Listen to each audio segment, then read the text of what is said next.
One lottery ticket makes a big difference for our state students. And when I say big, I mean bigger than jackpot big. Since 2002, South Carolina students have benefited from more than $6 billion in lottery-funded scholarships and grants, including the Life, Hope, and Palmetto Fellow Scholarships. With every lottery play, you're supporting our students, and that adds up in a big way. That's why education is our middle name. Learn more at scedjucationlottery.com/betteryou. Hello, it is Ryan, and I was on a flight the other day playing one of my favorite social spin slot games on ChumbaCasino.com. I looked over at the person sitting next to me, and you know what they were doing? They were also playing Chumba Casino. Coincidence? I think not. Everybody's loving having fun with it. Chumba Casino is home to hundreds of casino-style games that you can play for free anytime, anywhere, even at 30,000 feet. So sign up now at ChumbaCasino.com to claim your free welcome bonus. That's ChumbaCasino.com and live the Chumba life. No purchase necessary. VGW. Void where prohibited by law. See terms and conditions. 18+.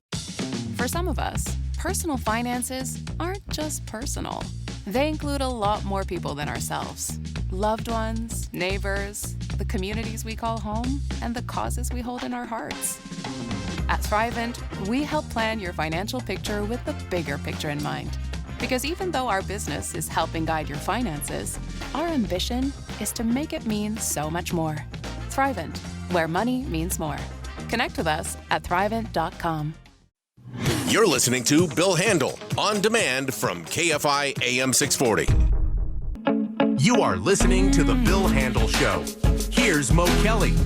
I feel so special. It's almost like they knew I was coming over for breakfast. KFI AM 640.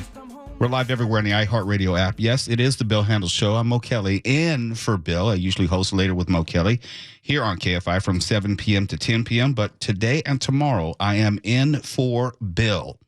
And something that I've been discussing on my show recently were the crime statistics, which came out that Mayor Karen Bass had released and discussed as far as L.A. City, which is different from L.A. County. And I'm real big on civics. Sometimes we hear information, but we need to look at it through the correct prism, the correct lens to best understand it.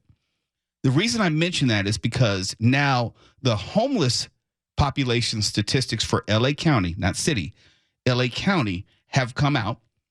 And the preliminary data shows that the homeless population, the raw data, the numbers, down for the second year in a row.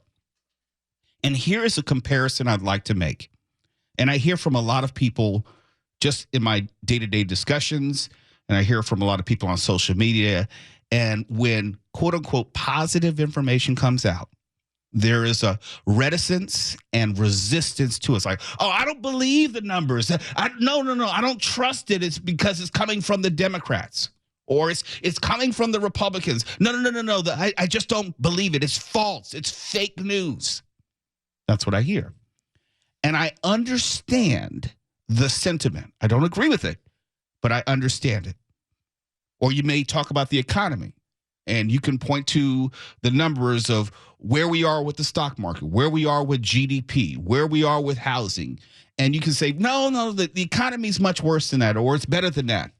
Or we can talk about crime, homelessness, and economy within the same construct. And a lot of times it's how we feel about it. We feel the economy is this. We feel crime or safety is that. We feel homelessness is this, that, or the other. Why is that? Well, we have our own worlds that we live in. We have the eyeball test, what we see. And let's get back to homelessness, and I'm going to tie it all together. The LA Homeless Services Authority says that the number of homeless people in LA County is now just over 29,000, which is down from roughly 32,000 last year. And you would think that is encouraging. Fewer homeless people is what we all want. And as a, point of full disclosure, I live in the city of Los Angeles, but unincorporated Los Angeles, meaning I don't get to vote for the mayor. I don't get to vote for any city council person.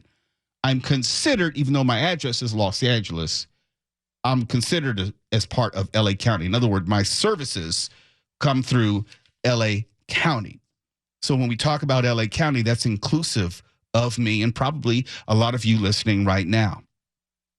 When I think about this and you say to me that homelessness, it has been decreased to 29,000 within LA County, it's like, yes, intellectually, I can appreciate it. No conspiracy theory. Yes, there are fewer homeless people on the street.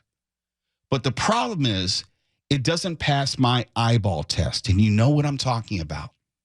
When I walk outside my house, I don't see, quote unquote, fewer homeless people. You probably don't see fewer homeless people. And that has nothing to do with the data. It has to do with our everyday, albeit anecdotal, but our everyday lives. That's true with the economy. Now I'm going to tie it all together. That's true with the economy, and it's true with crime. Although the crime stats that Mayor Bass gave us, which were for LA City, not LA County, trying to be consistent, when we live our day-to-day lives, when we listen to the news, KFI AM 640, when we watch what's going on television, when we open our Citizens app or our Ring app as far as what's going on in our neighborhoods, it tells a different story. It doesn't mean that the information that we've been given is wrong. It just means that a lot of this has to do with what we see and what we experience. And going back to Mayor Bass and her crime stats, well, when I walk outside my house, even though crime may be down 10%, I don't walk outside and say, hey, I feel safer today. Crime is down 10%. I feel 10% safer. There's 10% less likelihood of me being stabbed, shot, or maimed. We don't think that way. Or at least I don't think that way. And I don't think you think that way. Here's the correlation. Even though the stats may be accurate, and I have no reason to disbelieve them, when it comes to homelessness in LA County, a place that I live, yes, it may be down 3,000. And yes, that is absolutely positive. I'm just saying my eyeball test, I can't feel it. And that's what it comes down to. Crime may be down in LA City. I can't feel it. I know that I'm not going to walk my dogs around the corner outside my housing development. Is that an indictment of Mayor Bass and her crime statistics? No, because statistics tell us about the past. It's not a predictor of the future.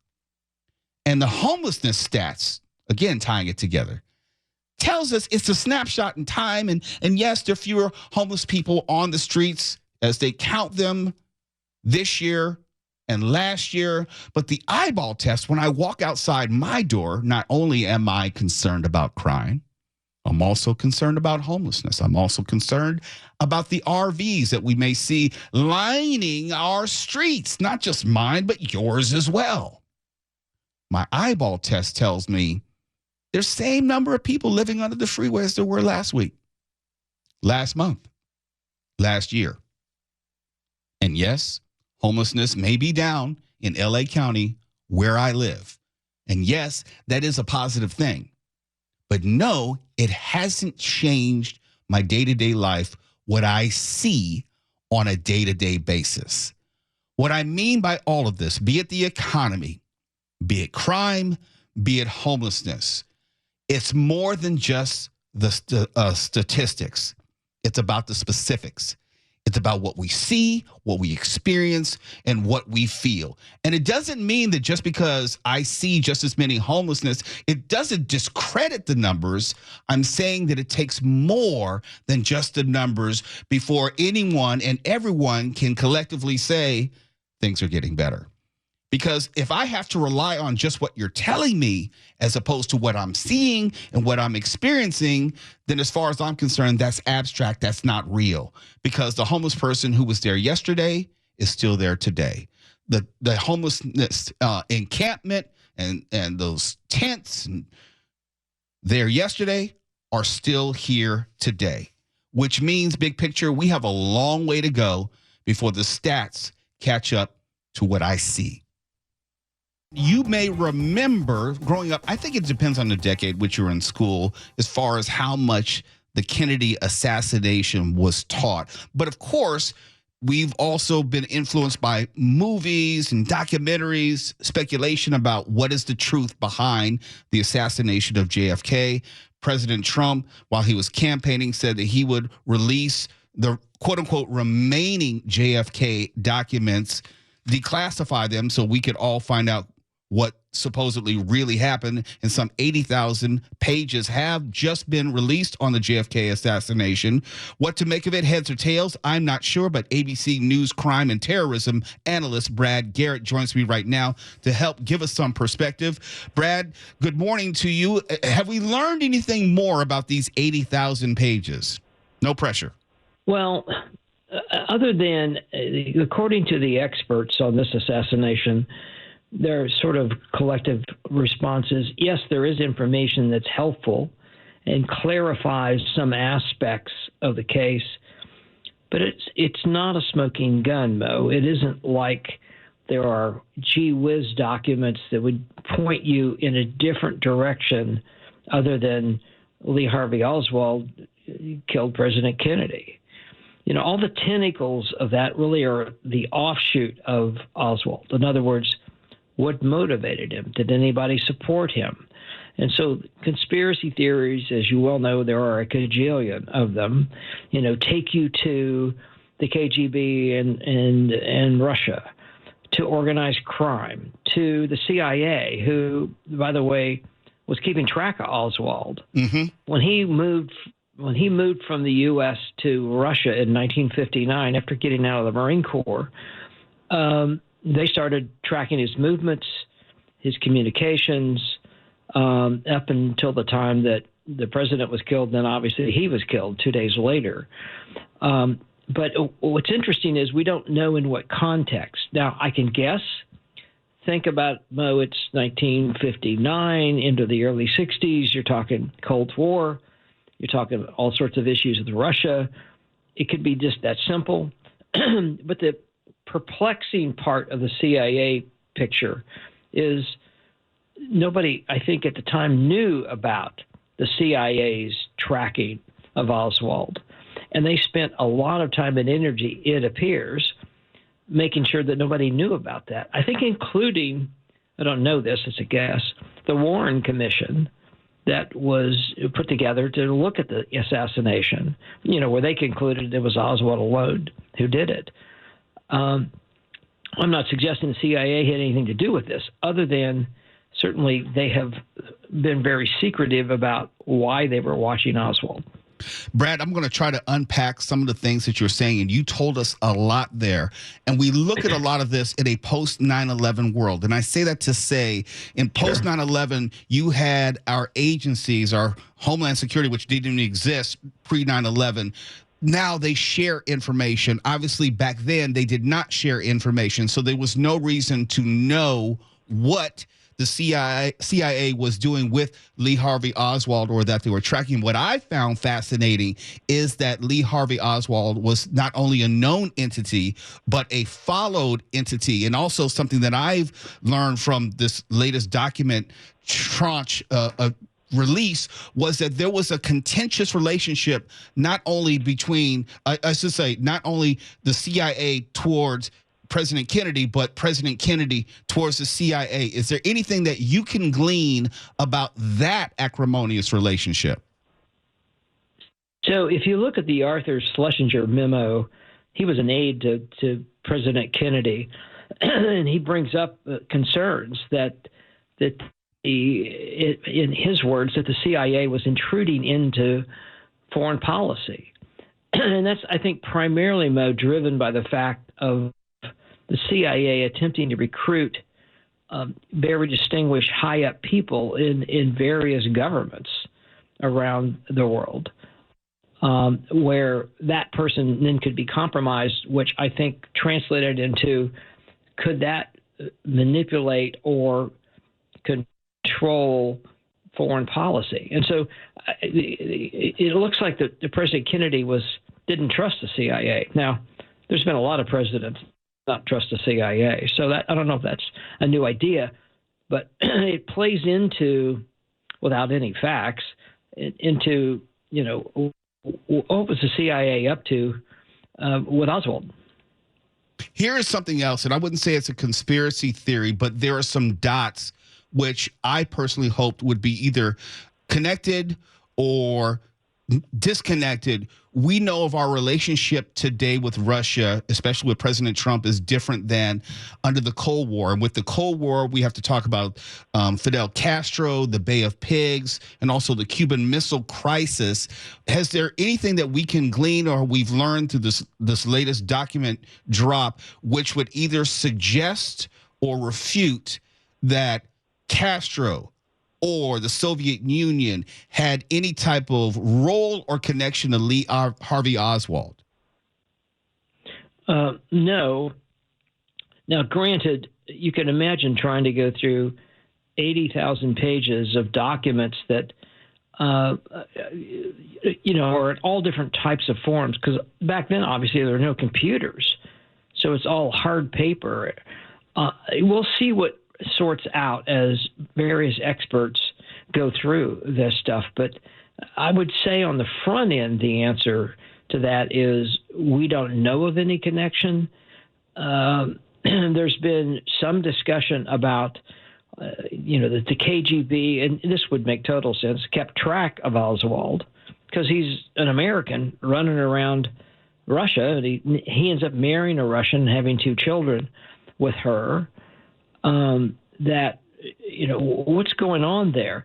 And then the other thing that adds a bit of a mystery to this, if you look at, a few weeks before President Kennedy was killed, Oswald goes to Mexico City. I guess the CIA are monitoring that. He goes to the Russian embassy, and he also goes to the Cuban consulate. I mean, why did he do that? Then he goes back to Dallas, and then a few weeks later kills the president. Wow, fascinating. And after all these years, we still don't know everything. I'd like to thank Brad Garrett, ABC News crime and terrorism analyst. Brad Garrett, thank you for staying on this story. I'm quite sure we may learn something more in the coming days. Fair enough to say? Sounds great. I think so. Thanks. All right. President Trump is expected to sign an executive action today aimed at eliminating the Department of Education. NewsNation reporter Tom Dempsey joins me right now with the latest on that and what we should expect. Tom, where are we with this expected executive action? Hey, good morning. Yeah, so this is going to be being signed, this executive order, at the White House later today. And for any listeners out there wondering, sort of what's part of all of this? Well, this executive order would dismantle the Department of Education, and it would fulfill a promise by President Donald Trump to give more power to states for how they handle education. Now, the Department of Education has already been a big target for, cuts with programs and job losses. Just last week, 1,300 people were notified about layoffs within the department. And after layoffs and buyouts, around half the staff of the Department of Education has already been gutted. But we've also seen cuts to things like the Office for Civil Rights, the Office for Federal Student Aid. So, again, a lot of changes happening with the Department of Education. But President Donald Trump has accused the department of being very wasteful. Just for some perspective, the Department of Education receives the 3rd highest amount of budget dollars of any department within the federal government. Other Republicans have pointed to things like falling test scores around the country for the need for change with education here in the country. And just for some perspective on that, there was a national test results that were released in January showing a third of 8th grade students around the country falling below basic reading levels, meaning they're lacking fundamental skills when it comes to reading. And that was, I think, the worst score ever recorded with this test. So there's a lot of momentum right now to bring about some big changes with education here in the country. And President Donald Trump saying that he really wants to give more power to states for how they handle education. If people were paying attention to the campaign for the 2024 presidential election, it was clear that then candidate and former President Donald Trump was going to do this. This was a part of his action items, one of his promises that he made, and he's trying to keep it today. But I do notice that this is something that he has championed and is not a part of the supposed Doge agenda with Elon Musk. Do you have any clarity as to why that might be? Yeah, well, so again, this is definitely checking a box that was in the agenda for President Donald Trump. He has, there's been a lot of frustration for some parents, particularly conservative parents, over just the handling of education in the country. Think back to the pandemic. Some parents, voiced a lot of frustration with children, maybe struggling in school, sitting in front of, a computer screen and maybe not getting the amount of attention they deserve. So this became sort of a rallying cry, anti-education, how it's being handled in the country for conservative parents and maybe supporters of President Donald Trump. And he's kind of leaned into that. As a president to gut the Department of Education. And once again, saying it would be better handled at a state level. So, and again, like you brought up the Department of Government Efficiency, but President Donald Trump himself has been saying that it's a very wasteful department. Like I said, it receives the third highest amount of budget dollars of the federal government. And he's, using this as an example of what he would call maybe a bloated government. So, again, this is really President Donald Trump checking a box on an agenda item today. I know that this is going to directly and adversely affect Pell Grants, financial aid, federal financial aid, and also special education. Do we know, is that the end of all of that as we know it, or are we expecting states to pick up that slack?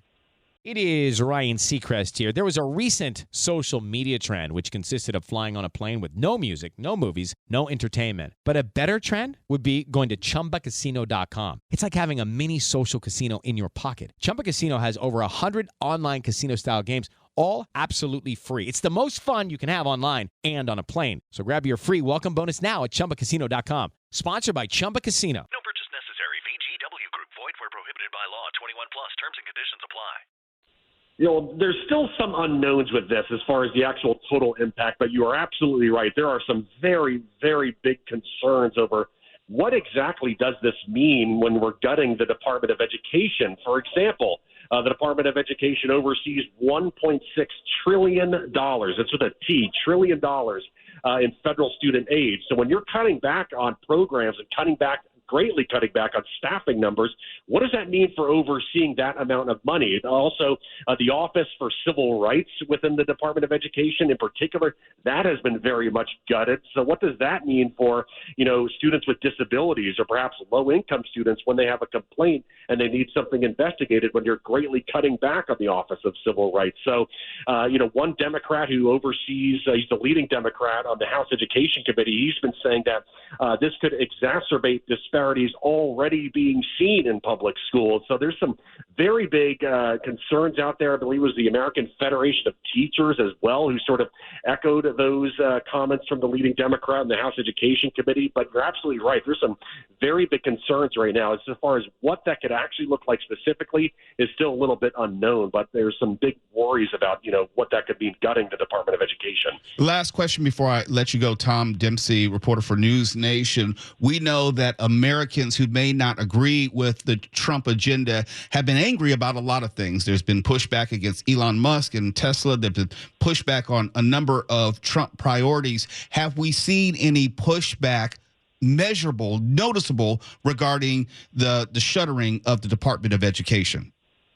We've seen protests. Now, the strength of that or, the weight of those, that could be up for debate. We definitely have seen some protests here in Washington, D.C., and Bernie Sanders, I believe, has been one of the biggest, most vocal lawmakers here on Capitol Hill, reaching out about concerns about all this. I brought up the leading Democrat on the House Education Committee, Bobby Scott, who is bringing up the concerns that it could exacerbate the disparities already being seen in public schools by gutting the Department of Education. So we're hearing concerns voiced about that. But as far as actual true pushback and actual measurable things that we've been able to see in response to these that might show some opposition, like I said, protests. But, again, the strength of all of it, it's Democrats right now are kind of struggling, sort of coalescing around messaging right now. And, we might see more protests with all this, but I think we're going to keep hearing some of the bigger concerns and trying to appeal to voters, sort of what that could mean for their child's education. Tom Dempsey, NewsNation. Thank you so much. Hope to talk to you again soon about this and more. Thank you. Let's talk a little bit about cannabis before we wrap up this hour.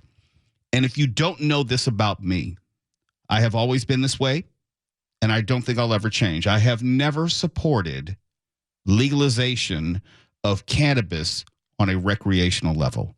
I've always wanted to decriminalize, but that's different from legalizing for recreational uses. And say, well, no, it's not as bad as alcohol. I'm not talking about that. That's a different conversation. I'm talking about how I thought society would respond to it. And one of my chief concerns to the legalization of cannabis for recreational use was, and this was years ago, I was talking about this, there wasn't a test in the way that we have a breathalyzer test for alcohol.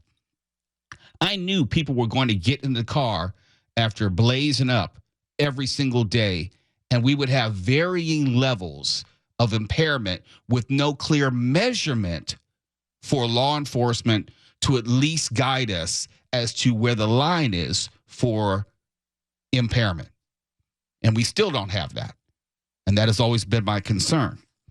So when I see this report that more than 80% of cannabis users admit to driving within hours of consuming, and this new research comes from the American Automobile Association, I say, yeah, it may be confirmation bias, but that has always been my concern. According to research from the American Automobile Association Foundation for Traffic Safety, nearly 45% of cannabis users report consuming multiple times per day, and nearly 58% drive every day. And if we want to make a direct comparison to alcohol, there is no comparison in that regard.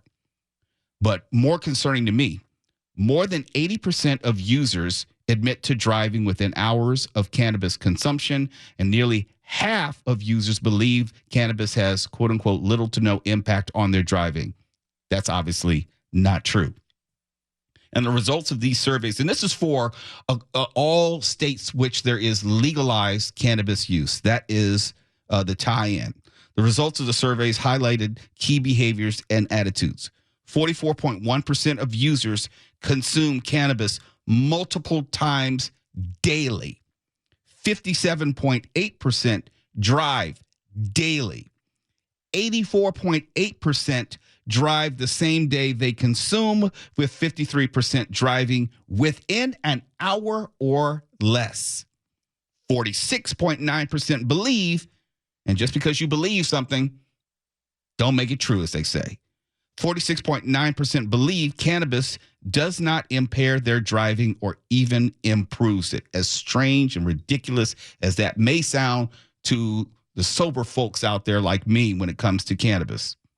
And a second study found that messaging focused on personal responsibility and safety resonated more strongly than messages that harp on the legal risk. Yeah, I mean, that may be true, but it's less for me about the messaging and more about the methodology. We live in a very permissive society, and we permit people to use cannabis, and we don't really have any structured impairment guidelines. And that's why I would say we see more of this use as far as how it relates to driving. That, yes, we have people who can get DUIs driving under the influence, and it also includes cannabis use. But it's always that gray area of where actual impairment is.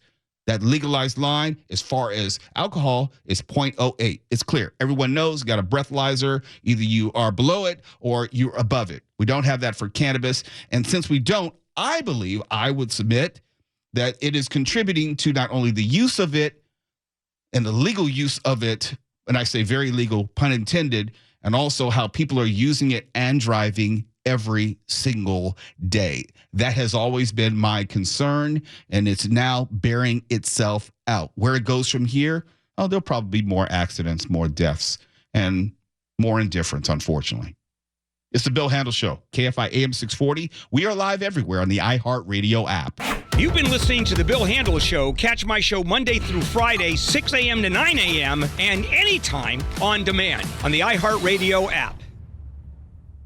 Ever wake up feeling lousy, knowing something is off with your body? You don't have time for guesswork. You need Viome. Forget all the generic health fads. Viome doesn't tell you what you want to hear. It tells you what's actually going on inside your body. By analyzing your gut microbiome, Viome delivers a custom health plan that's as unique as your DNA. It's science, not nonsense. Want energy? Want better digestion? Viome has your back. Stop trusting amateurs. Go to Viome.com for a personalized gut professional now. Call StarStar Guts to get $50 off a full body intelligence test. That's StarStar 488 to receive a link to the offer. The lottery is not about getting rich. It's about helping people, and it always has been. The lottery is what helped raise the Great Wall of China, build the roads of Rome, and today in South Carolina, it's what generates millions of dollars each year for scholarships like the SC Hope, Life, and Palmetto Fellows. The South Carolina Education Lottery is investing in you. Visit sceducationlottery.com/betteryou to learn more. How to have fun anytime, anywhere. Step 1. Go to ChumbaCasino.com. ChumbaCasino.com. Got it. Step 2. Collect your welcome bonus. Come to Papa welcome bonus. Step 3. Play hundreds of casino-style games for free. That's a lot of games. All for free? Step 4. Unleash your excitement. Woohoo! Chumba Casino has been delivering thrills for over a decade. So claim your free welcome bonus now and live the Chumba life. Visit ChumbaCasino.com. No purchase necessary. VGW Group. Void where prohibited by law. 21 plus. Terms and conditions apply.